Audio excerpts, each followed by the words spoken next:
My name is Tyler David, and you're watching Field of Dreams on ACTN.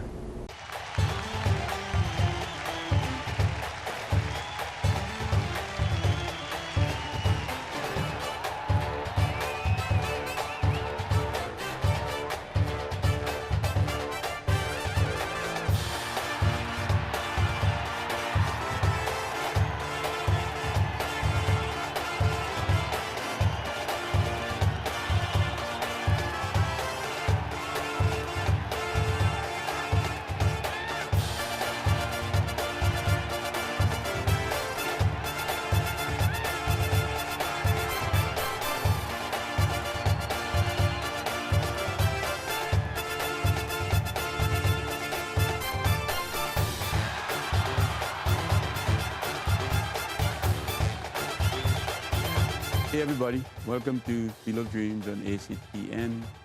I'm Steve David, I'm the host. Today we want to talk about some appointments of the technical team on the new Ttfa. Viewers, I know you would enjoy the session. Let me take time to introduce your group, my panel. Next to me is my co-host, Norris Wilson. Welcome to Norris. Pleasure to be here again, Steve. And now the panel discussion, get to see some of the guys again, so it's good to be back. And I see the entire panel has white shirts on, man. I am so impressed with you guys.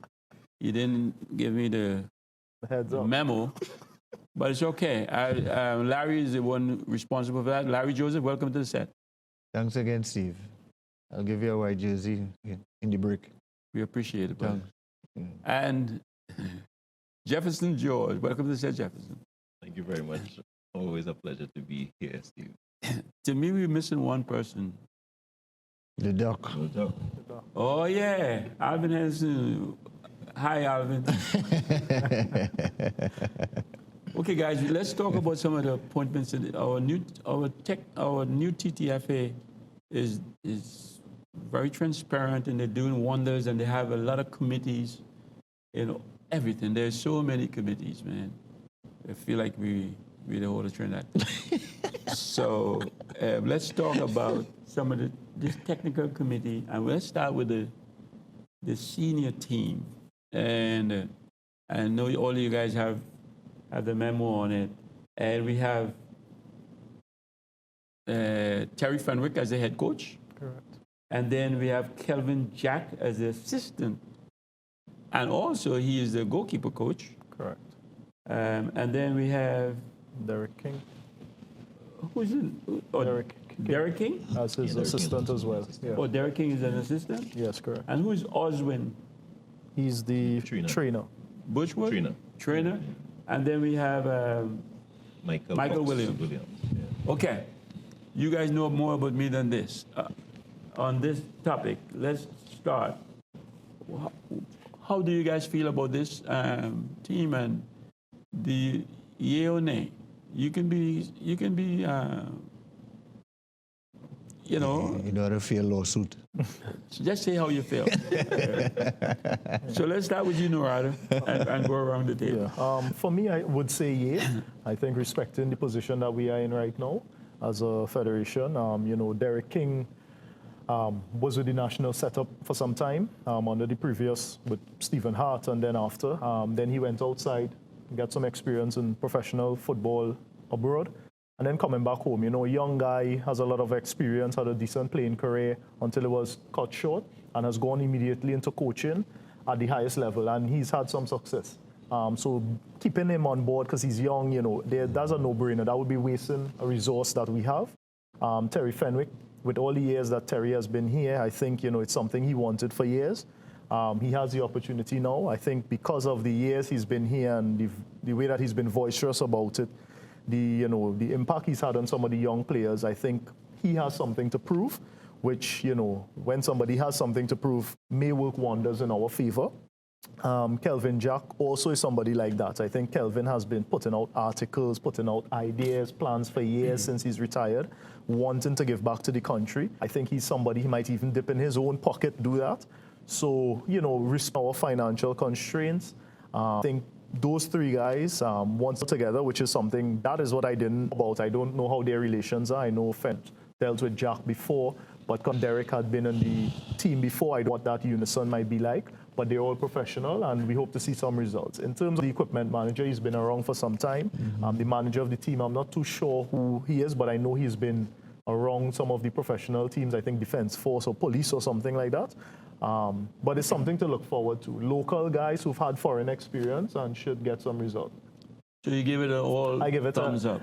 Yeah, but as I said, just for me, what their relationship is like together, because they all are very individual persons who have plans, who've led teams before, so we have to see how they could gel.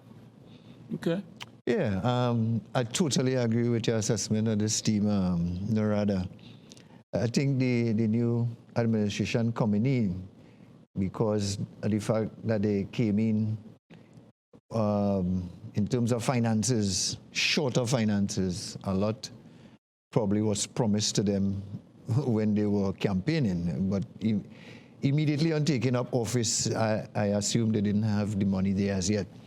So it meant then that in terms of going for a coach for the senior team, their hands were tied in terms of being able to go out on the international market because they just didn't have the funds. So it meant then that they had to look inwards. And so the local coaches that at the time would have been the best fit for our situation, not just on a financial level, but in terms of organizations, in terms of contact, in terms of what the players coming in to the team at this time would require. I suppose it reduced the qualifying people down to maybe one or two. And of course, Terry Fenwick would have been in that too. Well, eventually he was the one. So I think based on where we are in those areas locally, in our local football, Terry Fenwick was the best fit, or is the best, let me not say what, is the best fit. I think Terry is going to bring some sort of discipline and organization to not just the guys on the senior team, but the structure of the senior team organization administration. So I think that I am hopeful that it is going to redound to at least the improvement of the senior team's fortunes that what exists now. Obviously, we have hit rock bottom, so our lowest ranking ever, right? And I'm pretty confident that Terry should be able to bring us at least to climb a few steps up the ranking. His support staff, Derek King, as Narada highlighted, has been his transition from player to coaching was seamless. I don't know how many of you, Derek was an outstanding national team player. Yeah. He was a stopper of great repute, great reader of the game. He's somebody who reminded me of Clayton Morris. He didn't used to extend too much unnecessary energy because he read the game so well. Yeah. I, for one, was not surprised when he went into coaching because he was such an intelligent player. You know, probably didn't play as long as he should have with the talent he had, but he didn't have too much of a sabbatical from his playing days. He went straight into coaching and enjoyed tremendous local success with Joe Public and so forth, all the teams he went with. And I think it was because of his footballing brain. Right. I think he's a great assistant to Terry. I know he and my sources have told me he and Terry has a pretty good working relationship. Right. From in past regimes. So it appears that Derek King appointment may have been influenced by Terry Fenwick's appointments, right? I don't know too much about the trainer, Mr. Bushwood. He probably has been in the local scene when I was off, right? Michael Williams is from my hometown. He's been the equipment manager from time immemorial, right? He was a budding footballer a long time and ended up with Joe Public under the Jack Warner era, and from then has been with all national teams. Michael has been with the national team for 20 years plus. You know, he has traveled with that team all over the world. I think he probably missed maybe one or two tours. So he's a very experienced equipment manager, very experienced guy. Did you miss Calvin Jack? No, I'm coming to him. I didn't miss Oh, him. excuse me. Right. Kelvin Jack has had an outstanding career at national level and international level. Correct. Right. Right? As Narada also intimated, he has also gone on to the print media to express football views. And when you read it, you could read somebody who has his finger on the pulse of football, not just internationally, but locally. And is somebody who always has made himself available to give back to the local game. And I think because of that, and he's qualified. Yeah. Right? He's qualified. So I think because of that, I think the regime has decided to embrace him and include him. I think that they see him, on the matter of fact, all the team, because he's in charge of goalkeeping, I was not going to say there's a position. would be the better for Kelvin Jack's involvement, right? I suppose when Jefferson gets to say, he would be able to say a lot more because, these goalkeepers have their union, right? I hope he and Kelvin is friend, otherwise he go back talk the ball on the show. But I think Kelvin brings a lot of pluses to the organization. So I would give this group a thumbs up, and I'm looking forward with enthusiasm to see the changes and the turnaround that they could bring. I'm not expecting miracles, but I should be able to see some incremental improvement to where we are right now. Jefferson? Yeah, well said by the members of the panel so far. I think it's a very honest and open observation so far, at least where the senior team is concerned. I have always been somebody who said that based on the type of players that we have available, somebody like Terry Fenwick would be an effective coach, right? He's very pragmatic. His football is disciplined and organized. And my thing is, games that we are supposed to win, we are going to win them. That's the way he's set up to play. And I think it's a good fit for him. Derek King, a very successful coach at the local level. Even between the period before he left, he went to Santa Rosa and won the Super League as well, right? One of my former teammates. I said very organized in his setup, and I know he would have learned a lot working in a professional environment in Canada with Stephen Hart. Kelvin Jack, I think he's also a very valuable member of that coaching staff. As a player, consummate professional, always very passionate about the game. He exudes so much confidence, and I think that is something that he's definitely going to bring to bear on his new position, both as goalkeeper coach and head of goalkeeping. Head of goalkeeping, right? correct. I have to give the administration credit for creating, because that's a new portfolio. We didn't have that portfolio existing in our local setup, and I think it's going to serve the development of coaching education in terms of goalkeepers in a very significant way. Be working in England with academy setups and professional teams and so on, I am eager to see what this team is going to produce. You guys, is there anybody out there that they omitted that we thought could have made a difference? Or let me give you an example. Michael Maurice.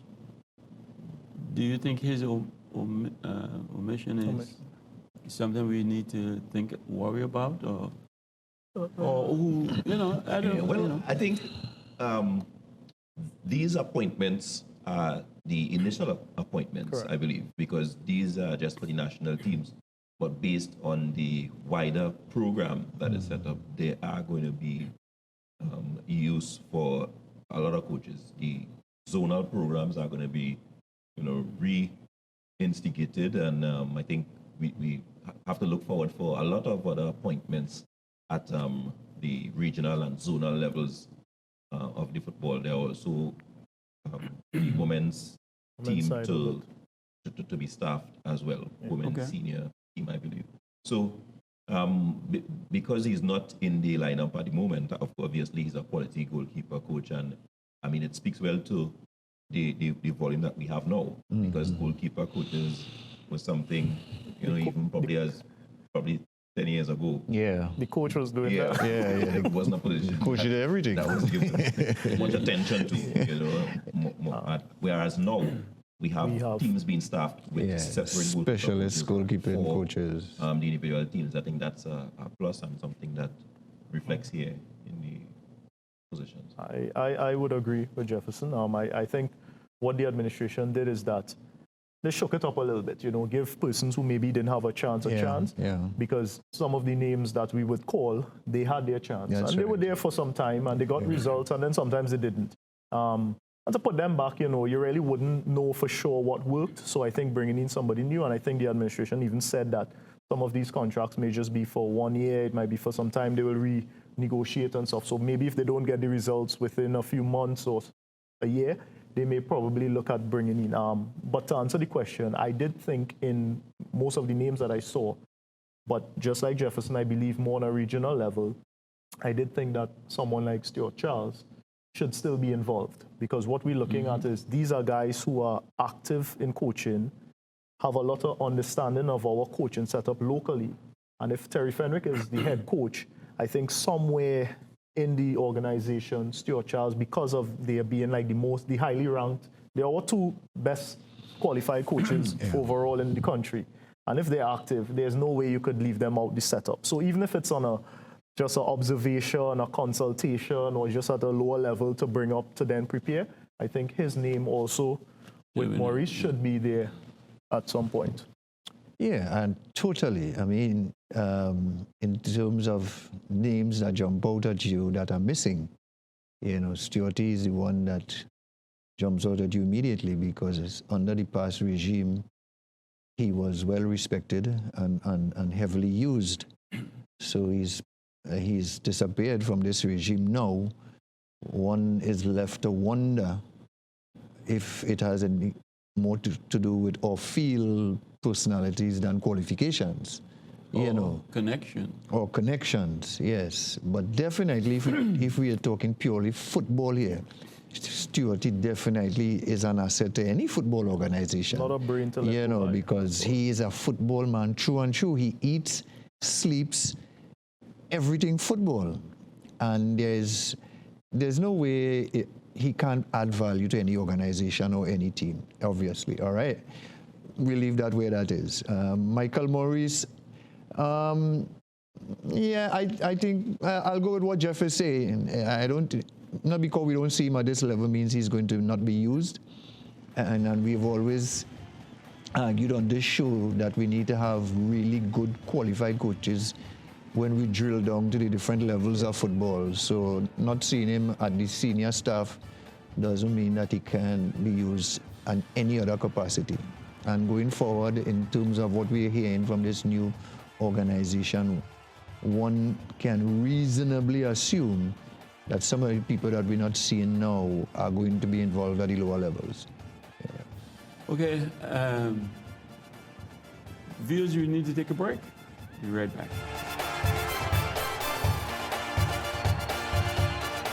Understanding that, like Angus, like Sterling and the other names I've heard, Sean Cooper is a name in youth football that you cannot overlook. You cannot say, well, based on his record and as well. We, from those encounters together, and this was a North-South game to open the season. So the team might be playing well, as we always say with Trinidad and Tobago.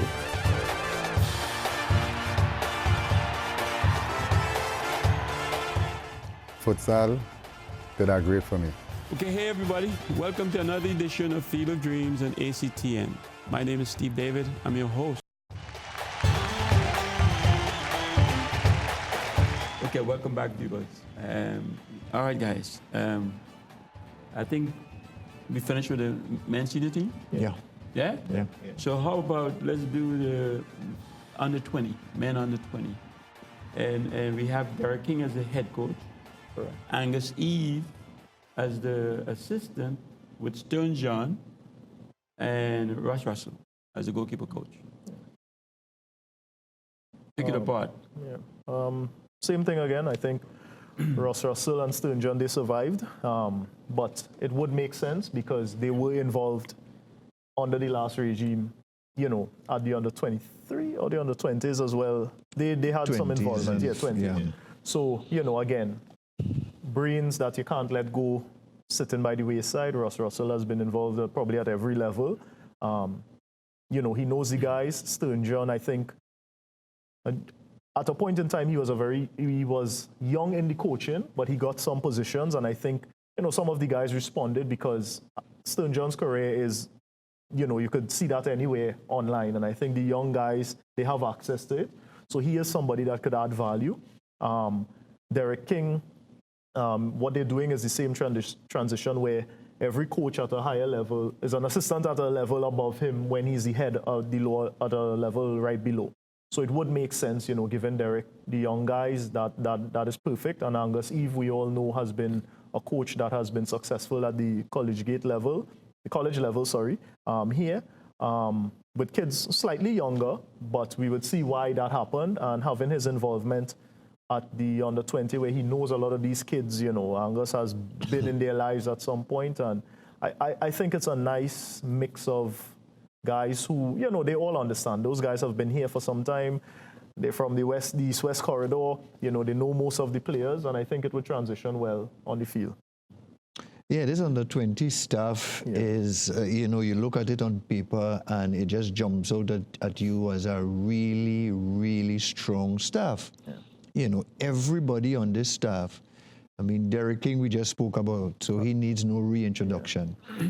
Angus Eve, actually, like Derek, does not need no introduction. Angus's record, you know, goes before him. Before you call Angus' name, his record jumps. So Angus has had tremendous success at the college level and even at club level with pro teams and one or two Super League. Wherever Angus has coached, he has enjoyed tremendous success. His greatest success, of course, is in the colleges league.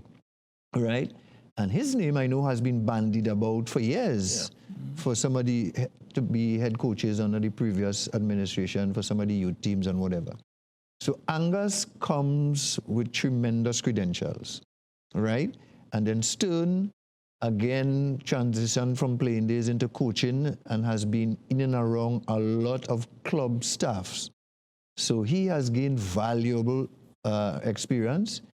I think he took our last under 15 to the tournament in Florida a year or two ago. Was he the head coach in that tournament? Do you understand? Angus would have been Not Angus, I'm talking about Stern. Stern was, yeah, he was the head coach for that trip, right? Right.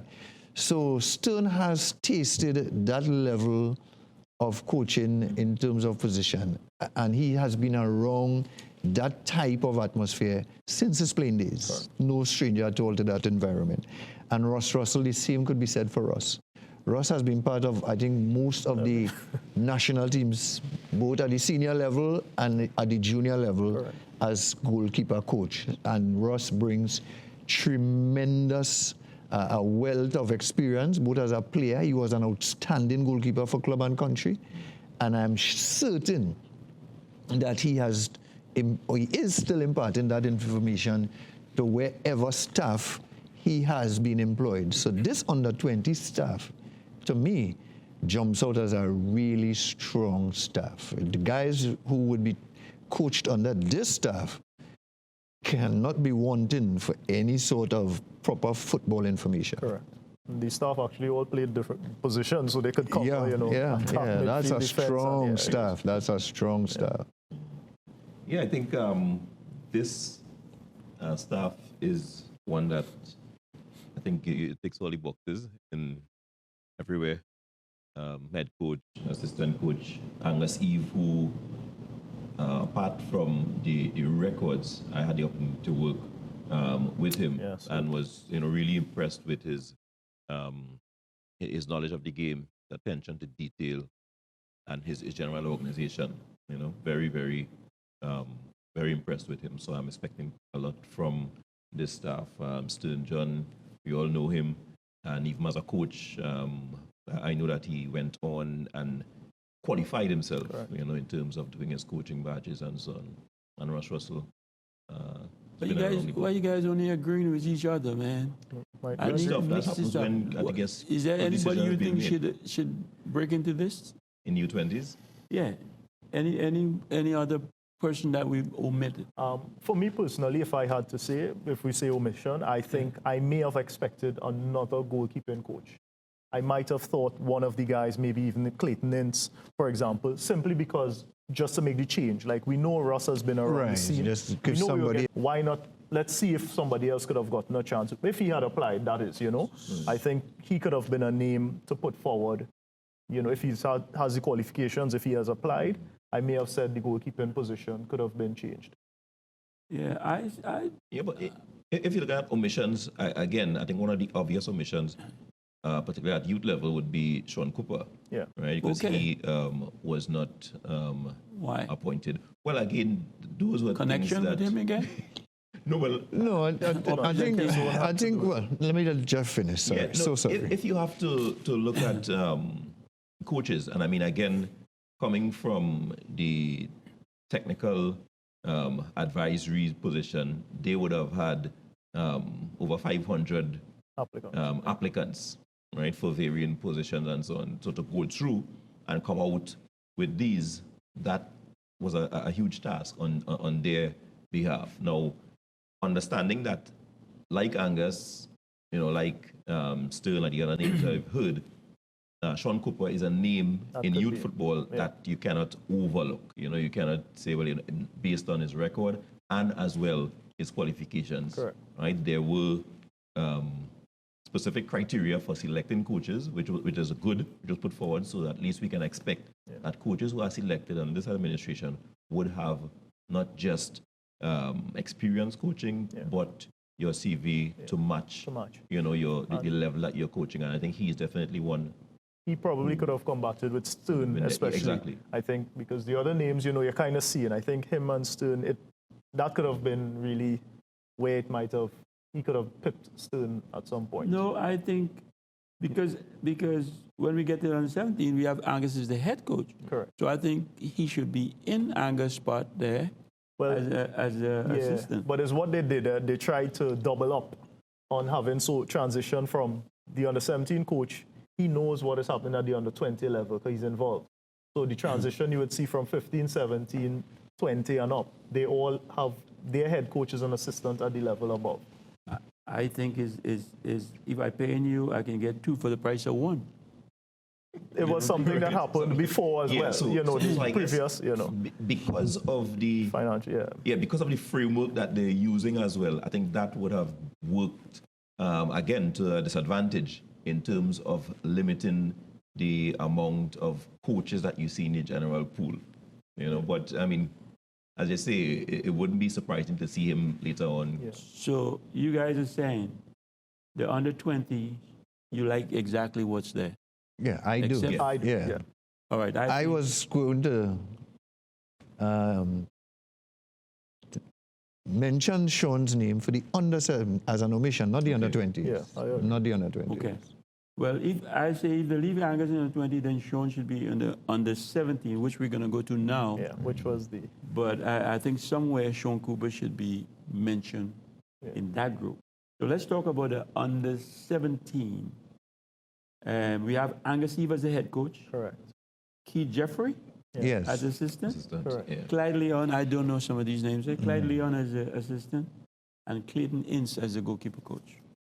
What do we think? I will take that out fast. Well, Clayton is involved, which is what I was saying that maybe higher up, but fair enough. He's involved bringing something new at that age, especially. I know he likes that age group because he's a very positive person who likes to help the younger people. And I think he has that stature to kind of give them it's about discipline. So I think that age group, that is perfect. Clyde Leon, he was under the last regime. Great player, you know, locally.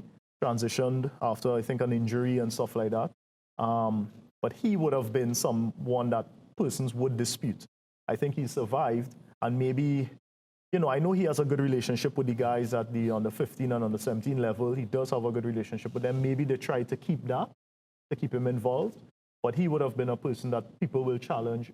The name of Sean Cooper, for example, he has a track record that speaks. Leon doesn't have as much qualifications as Cooper from what my knowledge is, and his track record may not speak volumes or in comparison to Cooper. Keith Jeffrey, that was a debate. I think Sean Cooper's name was thrown there as to why he didn't pip Jeffrey. Jeffrey has been a Jabalute. I think he's chief cook and bottle washer there, you know.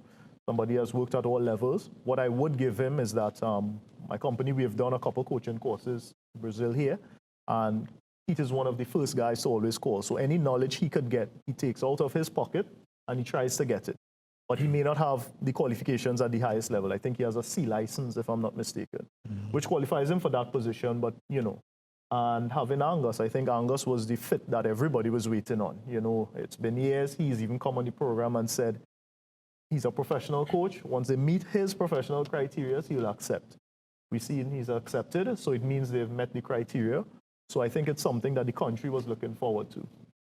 Yeah, this under 17 staff is an okay staff, Yeah, okay, but my mind runs back to the West Indies team when Brian Lara was excluded early in his career, and because Viv and them say, well, who we go drop, you know? Yeah.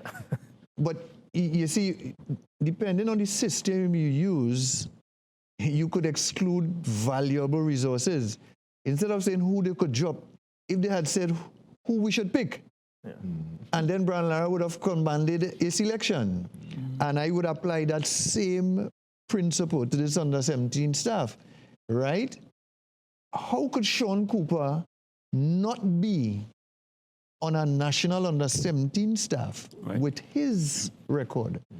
That's my question. Perfect age group there. You know, that's my Sean Cooper's record demands that he's either only 20 or 17. I give way to the under 17 staff. No way I'm giving in to the under 17 staff minus Sean Cooper. You know, I think they dropped the ball with that, right? And I'm not, you know, I'm not going to excuse them for that, because wherever they use him after now might just be, to me, a kind of makeup, you know, to see what we use him. But come on, I mean, everybody who looks at football and follows football in Trinidad, I'm sure is feeling the same way I'm feeling. Why is Sean Cooper's name not in this staff here? You know, so that's my main issue with this under 17 staff. Maybe it's connection. I don't think it has to do with connection. Presentation? Like in presentation? I don't think it has to do with No? Based on what has been sent out by the head of the technical committee, because Keith said he nominated Sean Cooper. He was overruled by the board. But because the technical committee has to make the recommendations to the board, and the board has to rubber stamp it and what's the key. At the board level, Sean Cooper's name was withdrawn. And the reasons given to me is ridiculous. When you're selecting a coach and you would say you're choosing somebody over this person because this person have a real good track record with the club for years, so we will give him a chance. Come on. Yeah. I mean, to actually say that, for me to hear, is absolutely ridiculous. I'll leave the rest for the other panelists. Well, the board can't throw them out. The board can say, well, we don't approve this for X, Y, or Z, and then they have to go back and I think what could have led to another problem is that if his name had gone, then you'd have him as an assistant at the higher level if he qualified for the lower level. And then we're going to have two assistants that were capable of being head coaches at a lower level. And in all the other groups, we kind of see in where one assistant, you can see he pips the other assistant. So it's fine. At that 17 and 15 age group, they have two names there that are going to fight. And I think that should have been where the board voted, not necessarily at the level they made that switch. Because as I said, the Leon name will make issues because you have a possibility of Keith Jeffrey and Sean Cooper, whose name could fight for that position. And I don't know if Clyde Leon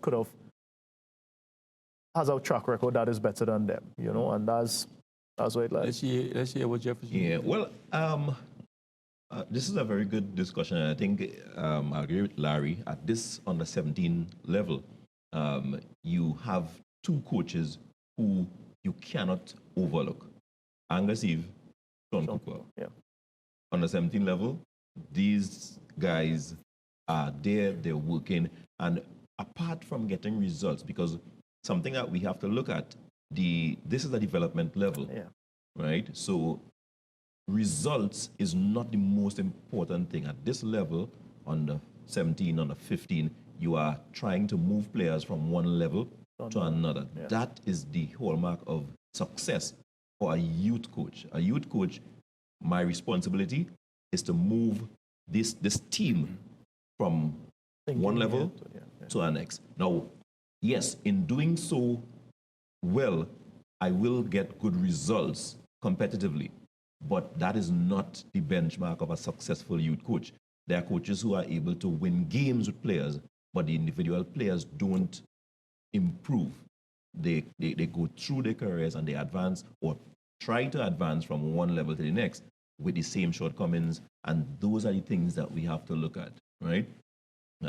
Angus Eve, definitely you can see players who come through his program, they develop, they progress, and they are able to easily transition from one level to the next. Sean Cooper, the same, right? So apart from the results, those are things that we can look at and identify and say, yes, this person fits the criteria of being a youth development coach. Now, having said so, we see the structure of the program itself, I guess, probably taking some of the taking shape. Yeah, some of the dynamics that would have resulted in, what we now have. So we don't totally agree with this, right? As a group? No, with this under 17? This one is, as Larry said, okay. It's It's kind of shaky. Yeah. All right, so on that point, let's take a break and we will get back. Viewers will be right back. All right. I think Clayton is going to bring just what is needed to help steer the direction of these boys at this age for their future endeavors and decision making, as the case may be. Right? I don't know how they came up. I just saw you playing all day, and you look real good. Who are you? Well, I'm the goalkeeper. I'm the best footballer point I've ever seen. Oh, really? You know any of the older players who play here? Well, I know Warren Akibal, Leroy Dillion. Stop. You know me? Boy, I was the best striker, the best forward that this country ever seen. Oh, Wilfred Kane. Boy, I'm Steve David, boy.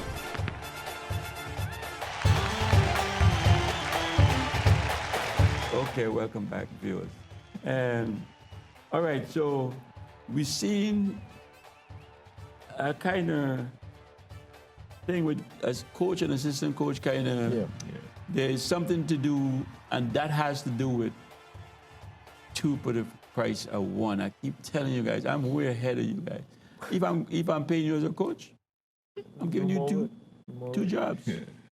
No, we're not disputing that, and that's not a bad system in itself because beside the financial aspect, it lends itself to continuity, right? Which is what you want in our scenario here now, because we have had for too long too many players being lost because there's no smooth transition from one age group to the next. Right. So. And inside of that, there is no smooth transition in terms of systems and of play and everything. Correct. So this will eliminate that to a large extent. So that's good. I have no problem with what it is now. Okay. Just with the under 17 staff, as I was pulling a plug for Sean Cooper, this has nothing to against Mr. Jeffrey. I'm sure the success he enjoyed with Jablote were well warranted, as the case may be. I'm just saying, from where my standpoint, I'm thinking that Sean demands a position on the staff. That's all I'm saying. No, I think I agree with Larry there, because you have, in terms of this structure, you call it 2 for the price of 1. there is a logical justification for that. You have a progression, the coach who is sending a player up, who's along with them basically, right? To help work, and that works out. Where I also agree with him is the justification or lack thereof by the board's intrusion into the technical committee's recommendation, right? And the justification given. Yeah. Right? Well, in this case, it's a definitely. lack of justification. That's because right. to say, a chance, that's sounding like lottery business. Yeah, You know what I mean? yeah, Because, yeah. And again, it doesn't take away from any successes that Jeffries may have had. Mm-hmm. But to give the justification that has given them a chance makes it sound a little bit flippant. Well, it flies in the face of our recommendation from our technical committee because there is nothing technical about that that reason, That's So, I agree with that. Okay, so that's a so-so. Yeah. Okay, we will accept it, but let's see how it goes. yeah, I mean, I wish them all the best, of course, All right, let's go to the boys under 15, right? Head coach, Pete Jeffrey. Correct. And then Clayton Morris is assistant with Wayne Shepherd. Green Shepherd. Shepard. Yeah. And then we have the goalkeeper coach, Who is he? the ever popular Jefferson George. Yeah. We're going to talk about that one. For sure. We have Yeah, enough with show. the coach, Keith Jeffrey, as I said, I think their justification at some point was that he's had success at the college level with Samoa. He's had success at the Youth Pro League with Jablete, even going on some CONCACAF tours where those guys, they did pretty well. They stood up okay to some of the Mexican opposition and stuff.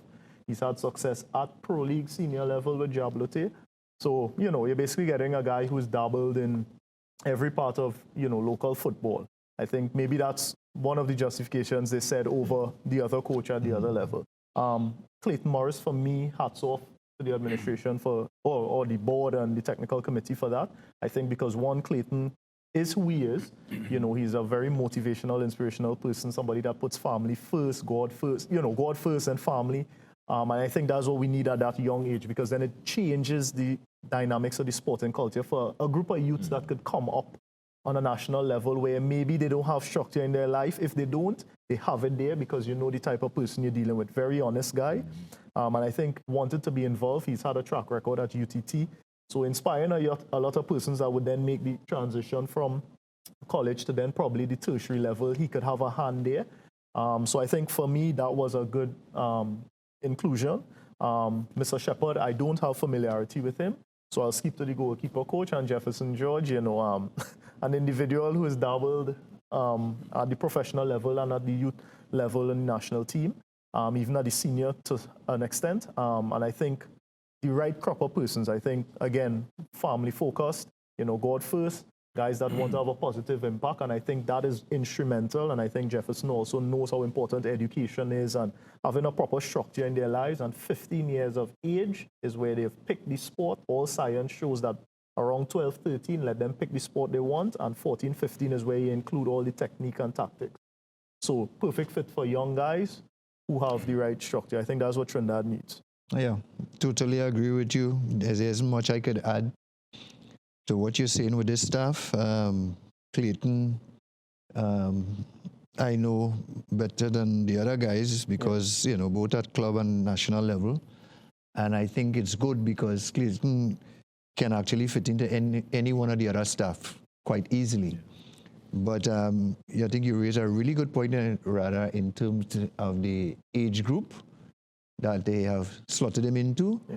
And I think he speaks with a really heavy voice at that formative year for those kids, right? I think Clayton is going to bring just what is needed to help steer the direction of these boys at this age for their future endeavors and decision-making, as the case may be, right? I don't know how they came up with the goalkeeper coach for the life of me, but Field of Dreams. Field of Dreams is spreading their wings, right? I'm really glad for Jeff. Jeff is starting to set his own track record, like some of the coaches I mean, he played with guys like Angus and these guys who have excelled as head coaches. Right. And it's good now that we're starting to see goalkeeping being treated with the same amount of importance as the outfield players, so that people like Jefferson and them can now be recognized for the sterling work they're doing, right? He's not going to say it, but we're going to say it. Jefferson is the goalkeeping coach for Presentation College, Who has produced who over for the the years last 3 years, and for yeah. 2020 Not gonna add swept the that. boards, Yeah. Right. right? So we have to well. say that because he's not going to, Right. right? Yeah. So it's good that Jefferson is included at that age. I know he's going to do a fantastic job, as Narada says, because he's grounded, he loves the Lord, and he could bring that type of advice and mentorship to that particular age group. This under 15, I think is well served by the staff that they have here. Jeff, because I'm go ahead. Yeah, well, as I said, it is something to me being a part of this staff is something to look forward to. You know, as I said, the U15s at this level, it is all about development and preparing them to take on responsibility at the other level. This is an introduction to competition where you want players to have the right tools, right? And I think it's a good staff. I could probably shed some light on Wayne Shepherd. Yes, I right? want you Sheppy, to, who, because I right, don't he know. was Fatima coach. He also coached Arima North, Okay. right? He was with Queen's Park senior team. And in terms of his CV, he spent a lot in terms of developing himself. He's Okay. Qualified at the NCAA level, and also did camps with Atletico Madrid and things like that. So he, and that's a bit of his own investment. So once they have criteria where your CV is considered, he would definitely be one of the coaches that would be on top of that pile. Omission on that, I think at least Ttfa should be in that group because he had these guys Had it for before, yeah. so many years and he is a good coach. But again, is it connection? Not W, but just connection. Right. Yes, Stuart, I agree with you, Steve. It may not be footballing reasons that Stuart has been excluded from any one of the staffs. He could fit in, but because he was head of the elite under 15s for the last 2 years, Right. you know, he would be familiar with the better players at that age group. It is what it is. That's something I would disagree with, actually, because I think initially Stuart was a misfit for that age group. Stuart is a senior team coach, right? I Right. think he works better with older players. Again, if we had to judge based on the results of the past development, he's an excellent coach. But talking about serving a particular age group, again, the jury is still out on how he works with kids. With kids. Okay, well, I will take your word for it. All right, so that's I'm not so sure whether we like that or not. There is a national team director. Directors, yeah. Your name not there? So our national team director is Richard Piper. So that's for the men, yeah. That's for the man? Yeah. Okay. We're going to take that individually? Or we talk about them in a group, right? Yeah. The women's football director, Janelle James. James, correct. And we're talking about directors here, right? The club licensing and compliance director is Norris Ferguson. Correct. And then we have the head of the goalkeeping. Yeah. That's Kevin Jack. Kelvin Jack, yeah. All right, and then the technical director, Dion Lafocard. So we need to talk about all those. Especially, I want to hear you guys take on our technical director. For me, Richard Piper, well, he's been around for some time, you know, administratively, you know, he probably has run or been a part of every national team setup. So I guess his extensive travel with the team, you know, understanding of the team makes him a right fit. I thought they could have other persons come in new, but again, it's a train that is already moving, so you don't need to change all the parts. And I think he understands it. He's been there, so it's just to give him the portfolio. Janelle James, I applaud. I think I've worked with Janelle over the Women's Professional League in 2015. I think Janelle is very well organized. She's somebody that has qualified herself, you know, very intelligent, has her qualifications, and she held a position at CONCACAF more recently in developing our region or something, or coordinator or something like that. So I think for women, that has been her focus for years. She's been part of the Women's League, held other positions under the women body and board, so is a right fit for her. Norris Ferguson, again, somebody who's been around for some time. You know, again, train is moving. He has all the information from FIFA, you know, over the years with the licensing and getting the clubs up to date. So it was a natural fit to just give him the portfolio. Head of goalkeeping, we spoke of Kelvin and his accolades and what he wants to achieve. And I think is a right fit because we're seeing now all the younger teams, there's a focus on goalkeeping coming straight up. So we should expect some things in the future. Dion Lafoucault, for me, I applaud. I applaud it because there are certain names in Trinidad and Tobago that has been around for some time, and sometimes you wish they got a chance. And I think, you know, for example, the Corneals, they've been around that for a while. Lafoucault, you knew he was doing something here for years, and then he got an opportunity, and a lot of people felt as though we didn't value him enough, and, you know, he went outside to Colorado for some time with his family and stuff. And then he disappeared. And then you have a whole set of kids that have passed through his academy, wondering what has happened to him, and seeing him back in football. Lens, you know, I know positive guy, family, God first, and I think it's a nice structure for Trinidad and Tobago. Well, if I go from the bottom up, Dion Lafoucault's name is synonymous with football in Trinidad and Tobago. My only concern is, as the technical director, it means he's overseeing all the technical aspects of our football. And I have, from a distance over the years, associated Dion's strength with youth. So I have a concern as to whether his technical knowledge can benefit at a senior level. I could be proven wrong, but I just associate Dion Lafoucault's technical strength with youth football and youth development. I would go up to 23 now, only because of the university setting he was in for the last few years. But I agree. So that would be my concern with placing him in such a critical position because he's overseeing all the teams, not just youth. So I have a question mark with Dion in terms of, especially at when you go to the senior level.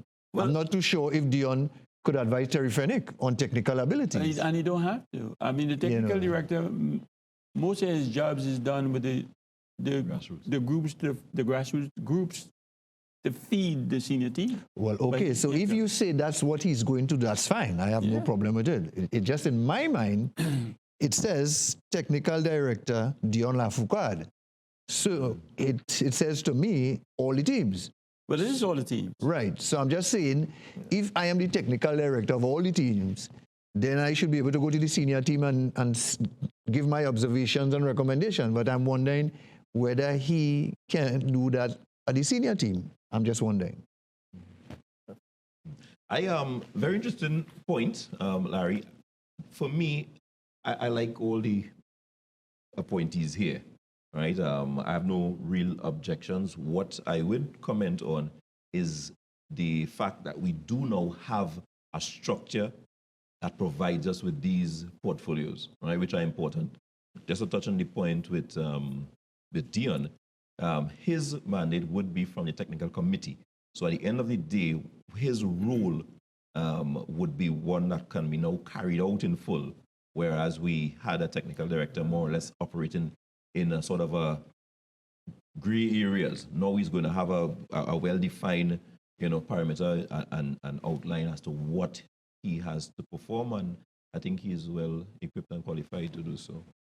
You guys notice I haven't touched women football, and the reason for that is right now they've only selected the U15. So we would do the women, and viewers would do the women on another day when those are selected. Before we go, though, we have an ambassador, Lincoln Phillips. How do you guys feel about that? We have 1 minute to discuss about Lincoln. Needs no introduction. That's my take on Lincoln Phillips. Fantastic. You know Lincoln Phillips, Excellent. Jefferson? Excellent. That was one of my mentors, yes. Yeah. Yeah, I had the pleasure of meeting him, and he's helped me with a couple of things in the past, and I think that's the right track for Trinidad. Everywhere else in the world, they're appoint persons in those positions when they've done what they've done, and I think he's the right fit. So we have to say congratulations to Congrats. Lincoln Phillips. Yeah. All right. Any closing remarks, real quick, and everybody? We look forward to 2020 football on the field. Viewers, we look forward to 2020 and beyond. And beyond, correct. All right, guys, thank you for being here. I really appreciate you. Again, Jefferson, congratulations. Yes, Thank you very much. congratulations, Jefferson. And, Support Field of Dreams. I hope he comes out and tells us what is happening. We have to call on him now. don't forget to mention Field of Dreams. Not when the ball pass under the goalkeeper. Okay, ACTN, thank you for giving us the opportunity. Viewers, thank you for tuning in every Monday night. And we do repeat on a Tuesday at 1 o'clock. You can check us out there as well. Facebook page we have, and you can always go and drop us a line. And we have an email address, fieldofdreampt@gmail.com, where you can give us your take. The show is ended. Go in peace. My name is Steve David. Good night.